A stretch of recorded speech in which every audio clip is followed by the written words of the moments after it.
I shot a movie in New York 7 years ago on the streets, whatever. It was so wonderful to rap and then walk home. It feels more like a creative exercise, I guess. Well, the city has that.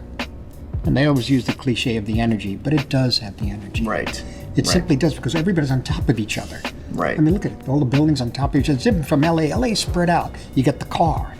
Back in 1971, when I learned to drive, I had to learn to drive out there. It was wonderful.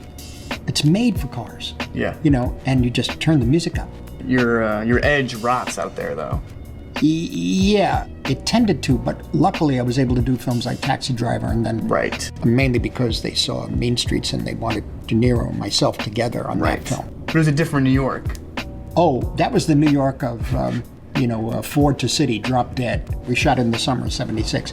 It was apparently the most violent. No. Well, violent, yes. But you see, for me, violence here is always the same. I grew up here. I'm always walking in the street a certain way, or I know not. Yeah, you was checking your shoulder.